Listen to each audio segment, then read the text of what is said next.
No need to draw this out because most of this review is going to sound like I'm talking about another horror franchise this movie's clearly aping. So let's make it short, sweet, to the point. Let's get to it.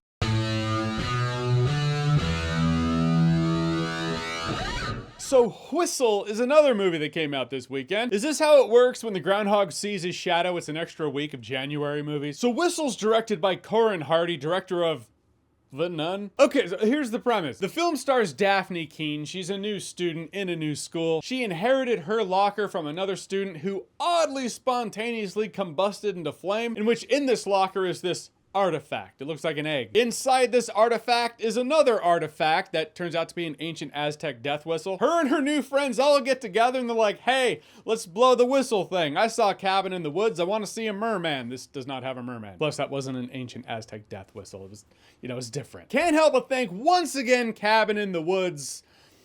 That's why it's great. It pokes at all the horror tropes that movies will use forever. Point is, one blow in this whistle sounds like a Nazgul scream.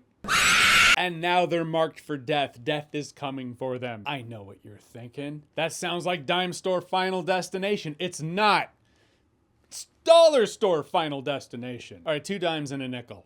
Final Destination. But it's absolutely that familiar. Death is coming after these students, so they have to find some sort of loophole to get death off their asses. All the while, they start getting picked off one by one. It does not, to its credit, do the domino effect thing that ends up, killing someone, which is far more interesting than this movie, but I digress. But here's the hook, though, and it's actually kind of a light spoiler because it's a reveal at a point in the movie. But I'm going to tell you the hook because already in a couple conversations when talking about this movie, it's the moment people go, oh, that could be cool. The reason different people see a different messed up person coming after them that death has taken the form of is because death in this movie takes the form of you, what you're gonna look like when you die. If you get the Jax fatality, the arm rip, it'd be like an armless you chasing you down. If you get the Kung Lao hat slice, that it would probably be much more complicated for death to do that, but it would be a split you running after you. Then death catches up to you and you take on all those wounds and then you just die. Then you look like what you would have looked like when you did die per fate's design, which is a unique twist on that. I mean, it doesn't change the fact that in the end, deconstructed down to its bones, it is still,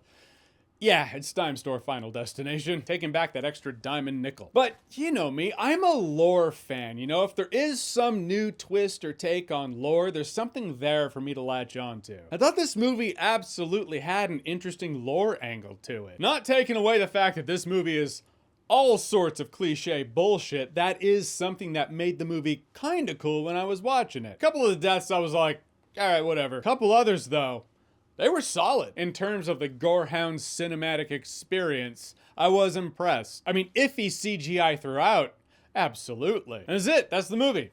That's Whistle. It is as interesting in concept as it is cliche in execution. So often in movies like these, you see the setup for the sequel or the franchise. They all got their fingers crossed for that, no doubt. When I was watching it, I was like, this does lend itself to that, though. You get some more skilled writers and directors to handle it, you could have some pretty cool sequels going forward. As of now, as young people find the MacGuffin, use the MacGuffin, we got Dime Store Final Destination. That might be worth checking out when it comes out on streaming, which has become more legit as time's gone on, I know. But I mean straight to streaming when straight to streaming still implied straight to video. So yeah, that's it. I'm out.